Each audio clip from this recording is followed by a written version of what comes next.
connexion entre Calais et Saint-Omer, dans le petit village de Louche, où s'est installé il y a 15 ans un potier céramiste atypique. Son art invite un voyage dans le temps et les civilisations.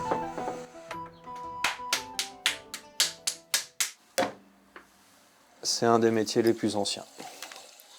Les premières traces de tours sont estimées à 2000-2500 avant Jésus-Christ, en Mésopotamie. La céramique, on est à... Je crois que le plus ancien pour l'instant, c'est 26 000 ans estimé du côté de l'Asie. Entre force et finesse, comme des milliers d'artisans potiers avant lui, Julien fait corps avec la terre. Là, littéralement, je travaille avec les 4 éléments. J'ai besoin de l'eau pour façonner l'argile, j'ai besoin de l'air pour faire sécher, j'ai besoin du feu pour pouvoir enfin avoir ma forme finale.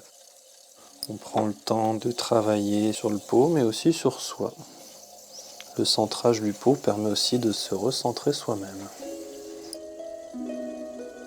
Passionné d'histoire, Julien façonne à l'infini des pièces uniques, comme au temps où chaque village avait son potier.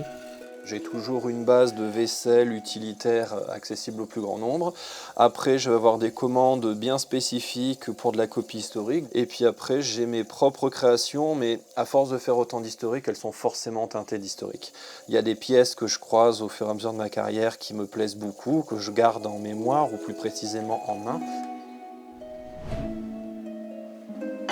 Dans sa boutique, de curieux petits vases, des pots à parfum grec, des biberons gallo-romains côtoient le pichet farceur et la vaisselle viking, comme des témoins sortis des musées qui lui servent à raconter l'histoire aux 4 coins de France. Il y a des pièces qui vont me servir à la pédagogie, que ce soit avec les écoles ou les collèges. On peut aussi avoir des personnes qui vont les utiliser en reconstitution historique.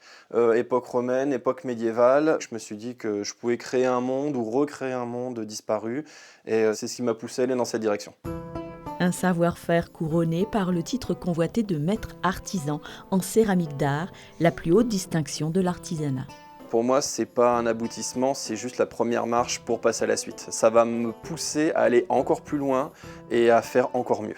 De toute façon, la céramique, on n'en finira jamais d'apprendre. Il y a un champ des possibles qui est tellement large qu'on n'en voit jamais le bout.